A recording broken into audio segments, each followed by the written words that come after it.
Assalamualaikum. Waalaikumsalam warahmatullahi wabarakatuh.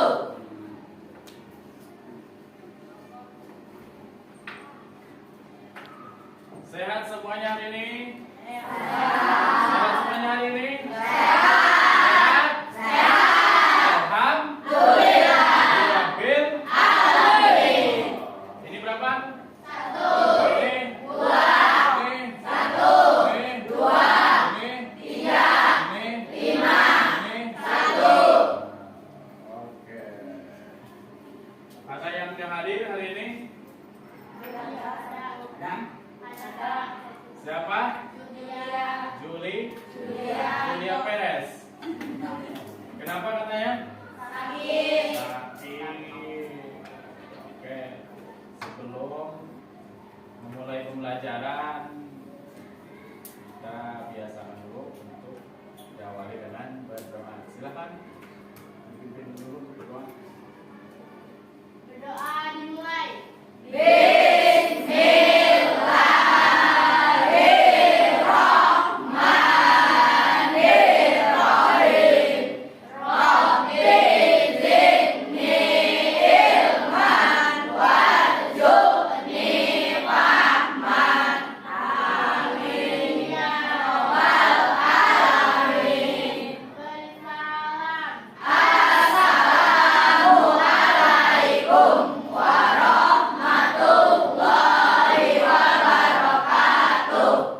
Waalaikumsalam warahmatullahi wabarakatuh.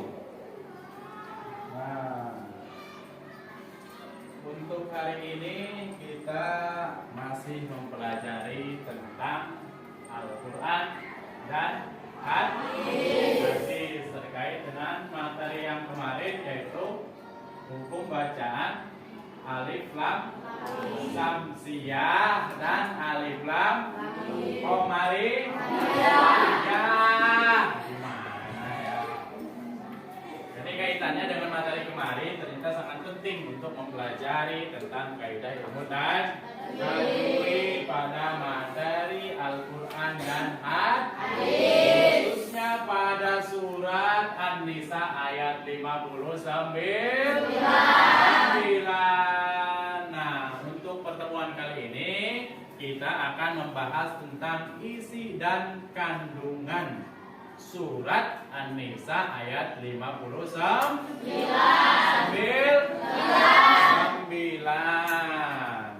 Jadi isi surat atau isi kandungan surat An-Nisa ayat 59. Ada yang tahu Al-Quran itu apa? Pedoman hidup. Pedoman hidup, pintar. Terus ada lagi yang tahu Al-Quran apa? Al-Quran. Yang tahu? Apa lagi? Lagi. Apa Al-Quran bedanya tadi? Pedoman hidup. Pedoman hidup. Jadi Al-Quran adalah pedoman hidup. Atau sering disebut dengan kalamullah.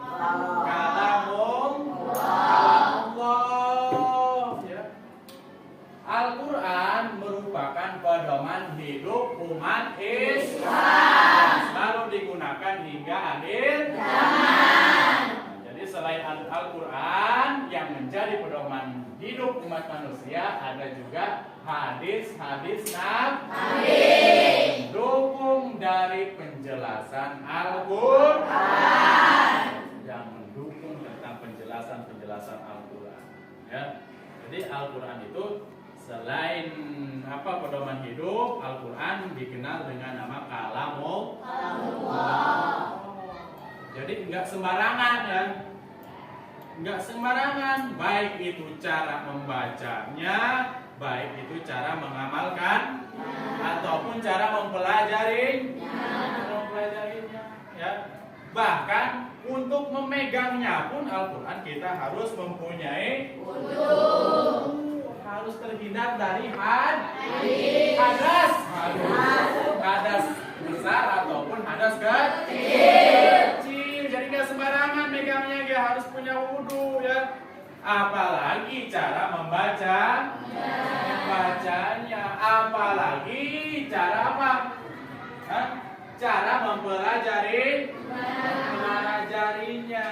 Karena untuk mempelajari Al-Quran yaitu kemarin pada pertemuan kemarin yang dijelaskan yaitu tentang pembacaan mempelajari tentang hukum bacaan alif lam saja dan alif lam kemarin yang sudah dibahas. Nah, untuk kali ini kita akan mempelajari tentang isi kandungannya. Mana Quran surat An-Nisa ayat 59? Nah, ini. Ya, kita baca bareng ya. Bapak baca, kalian ikuti.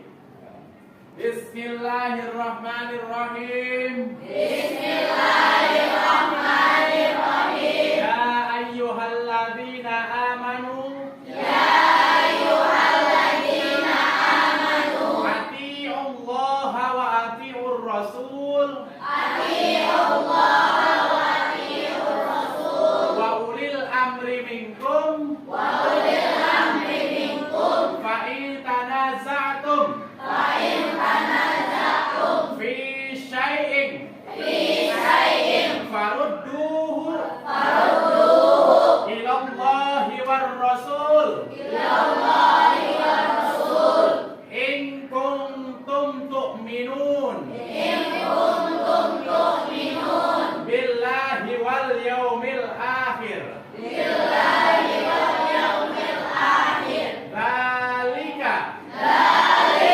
khairun wa ahsanu Khairu wa ahsanu ta'wila. ta'wila.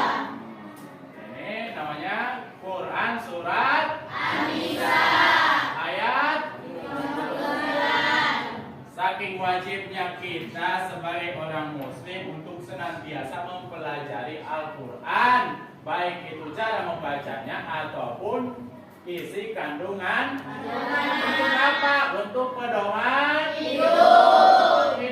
Kenapa Pak kita harus mempelajari atau mempelajari kandungan Al-Quran? Karena di dalam kandungan Al-Quran itu berisikan pedoman hidup umat manusia. Ya. Karena selain itu juga Al-Quran yang kelak akan memberikan syafaat kepada kita. Ya. Yang akan memberikan syafaat kepada kita diantaranya yaitu adalah Al-Quran. Di mana Pak? Oke. Kira apa? Nanti setelah kita meninggal. Ditanya oleh malaikat. Malaikat apa namanya? Hah? Mungkar? Wah, ini bukan nakir. Wama imam buka. Ayo, sah imam anjir. Kita buka sah. Quranul Karim. Siapa yang akan menjawab? Amal perbuatan kita. Kalau kitanya rajin membaca Al-Quran, kita hidupnya itu sesuai dengan pedoman Quran, maka bukan mulut kita yang akan menjawab, tetapi amal perbuatan. Sanajan kurang ayeuna ngapalkeun lah aing disingke bae ditanya. Al-Quran. Bukan mulut kita yang akan menjawab, tetapi amal perbuatan. Makanya kita dianjurkan untuk senantiasa rajin, senantiasa mempelajari Al-Quran, baik itu membacanya maupun mengamalkannya. Ini di dalam surat Al-Quran surat An-Nisa, ya ayyuhalladzina amanu, artinya wahai orang-orang yang beriman. Ya ayyuhalladzina amanu, wahai orang-orang yang beriman. Ati Allah, taatilah Allah. Taati Allah, taatilah Allah. Wa atiur rasul, dan taatilah Rasul Muhammad sallallahu alaihi wasallam. Wa ulil amri minkum, dan ulil amri memegang kekuasaan di antara kamu. Wa ulil amri minkum fa in tanaza'tum, kemudian jika kamu berbeda pendapat faruddu ilallahi war rasul. Jika berbeda pendapat tentang sesuatu, maka kembalikan kepada Allah, kepada Allah war rasul dan rasul atau sunnah. In kuntum tu'minun, jika kamu beriman billahi kepada Allah, wal yaumil akhir dan hari akhir. Dzalika khairu wa ahsanu ta'wila. Yang kemudian itu lebih utama bagimu dan lebih baik akibatnya. Jadi di dalam Quran surat An-Nisa ini menjelaskan tentang perintah untuk senantiasa mentaati Allah. Siapa Allah? Tuhan satu-satunya yang wajib kita sembah. Rasul, dan untuk senantiasa mentaati Rasul. Siapa Rasul kita? Muhammad sallallahu alaihi wasallam. Wa ulil amri minkum, dan ulil amri atau pemegang kekuasaan. Siapa? Presiden, gubernur, taati, wajib kita taat. Apalagi Allah dan Rasul, ya. Memegang kekuasaan pun kita wajib taati, apalagi Allah dan Rasul. Dan jika kemudian kamu berbeda pendapat, maka kita dianjurkan untuk senantiasa kembali kepada Allah ataupun kembali ke sunnah. Nah, sekarang kembali ke kandungan Quran surat An-Nisa. Ada apa saja? Satu, tadi kita diperintahkan untuk keharusan bagi setiap mukmin dan muslimat untuk taat kepada Allah, terus kepada Rasul, dan kepada pemimpinnya. Siapa pemimpin di antaranya tadi? Kalau di Indonesia ada presiden, terus ada apa lagi? Gubernur, ada wali kota, ada apa lagi? RT, RW, apa lagi? Lurah. Itu wajib, ya. Wajib kita taati selama pemimpinnya itu sesuai dengan aturan syariat. Yang kedua, ketaatan dan kepatuhan yang dilakukan hendaknya didasari atas keimanan yang bersumber dari Al-Quran dan Hadis. Jadi ketaatan kita kepada ketaatan kita kepada Allah maupun kepada Rasul itu harus didasari dengan keimanan, ya. Harus didasari dengan keimanan atau bersumber dari Al-Quran dan Al-Hadis. Jangan sampai kayak gini. Contohnya umpamanya kita melaksanakan sholat itu karena memang perintah Allah, ya.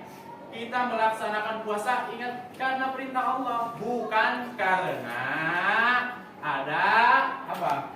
Diperintah atau apa namanya?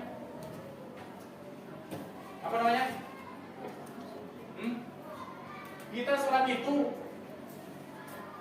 itu harus karena dasar perintah Allah. Bukan karena apa? Bukan karena ada iming-iming, misalkan dititahan ke orang tua kolot.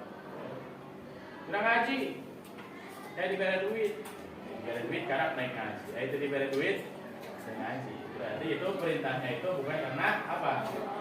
Bukan karena taat kepada Allah, tapi karena duit itu mah. Neng, sekolahnya. Sekolah, karena sekolah itu kan perintah, ya. Thalabul ilmi fardhatun, fardu wajib, ya. Perintah hadis, dan itu wajib. Kita sekolah, kita mencari ilmu itu harus didasari dengan apa? Dengan perintah, karena kewajiban. Oh, saya harus sekolah nih, karena agama mewajibkan kita untuk senantiasa mencari ilmu. Iya mah. Ayah sekolah, dibeli duit, kedok sekolah, oh siap, dari jajan, itu dibeli jajan, pulang. Berarti, nah tolak ilmu yang seperti itu bukan didasarkan karena apa? Bukan karena Allah, tetapi karena ada iming-iming lain. Ya. Nah itu.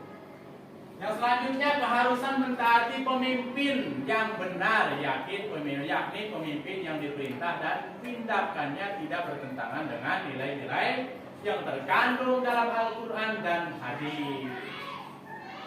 Jadi wajib kita mentaati pemimpin ya, yang benar. Doang, ya, kayak lurah. Lurah memerintahkan ketika perintahnya itu maslahat, mengandung kebaikan, kita kerjakan. Wajib. Ketika perintahnya itu ada unsur nilai kebaikan, wajib kita taati, ya. Tetapi ketika pemimpin yang memerintahnya itu bertentangan dengan nilai-nilai agama, bertentangan dengan Al-Quran dan hadis, maka tidak wajib kita laksanakan. Ya. Ketika perintahnya itu baik, kita laksanakan, dan ketika perintahnya tidak baik, maka tidak wajib kita laksanakan. Yang terakhir, kandungan Quran surat An-Nisa ayat 59 yaitu selama pemimpin memerintahkan kebenaran, wajib hukumnya untuk ditaati. Begitu pula sebaliknya. Tuh ya. Sampai sini dipahami? Hah? Dipahami? Paham? Jelas gak? Jelas ya. Nah, kita kembali lagi ke Quran surat An-Nisa. Nanti akan ada tugas atau evaluasi dari Bapak yang di dalam tugas tersebut kalian akan mencari tentang arti dari kalimat yang ada pada Quran surat An-Nisa ayat 59 ya. Kalian mencari arti kalimat atau kosakata yang ada dalam Quran surat An-Nisa ayat 59. Bisa dipahami? Bisa. Nah, Bapak kasih tahu dulu ya. Nih caranya. Nah, di dalam tabel ini ada beberapa kalimat yang Bapak cantumkan. Ya, tentunya kalimat ini bagian dari Quran surat An-Nisa. Tugas kalian mencari tahu arti dari kalimat yang ada dalam kolom. Ya, mencari tahu, tulis artinya apa, ya. Nah, kalian tulis. Dipahami? Bisa dipahami? Bisa. Jelas ya? Jelas. Oke, kalau jelas nanti Bapak bagikan satu-satu.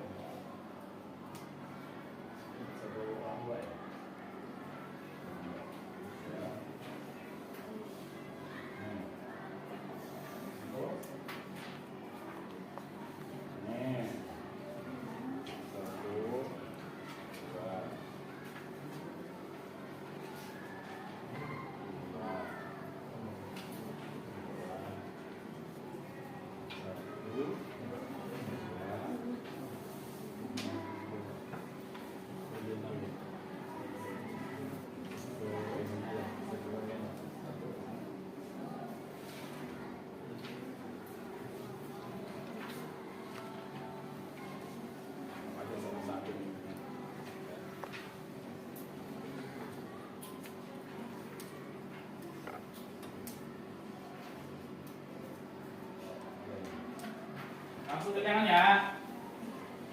Langsung dikerjakan. Udah langsung kerjakan aja.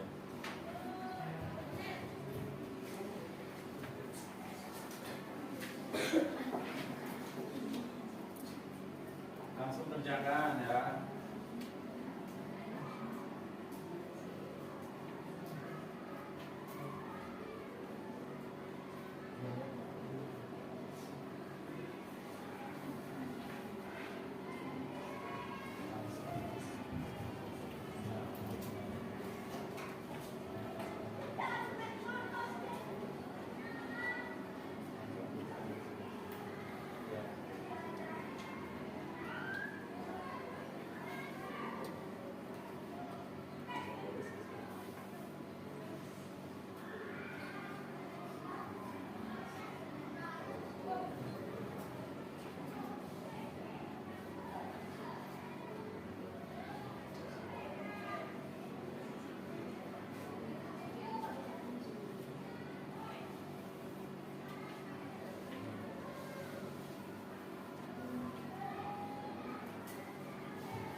Beres semuanya?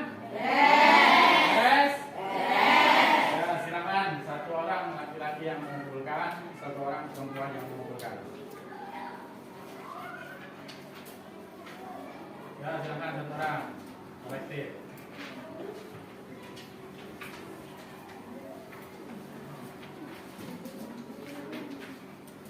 Sudah kumpulin seseorang yang kolektif.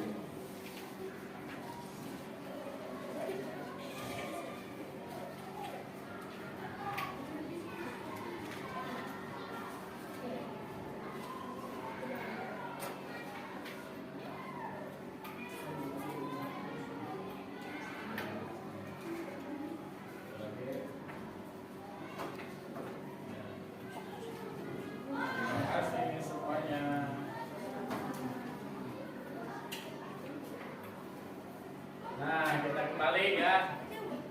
Sekedar simpulan saja.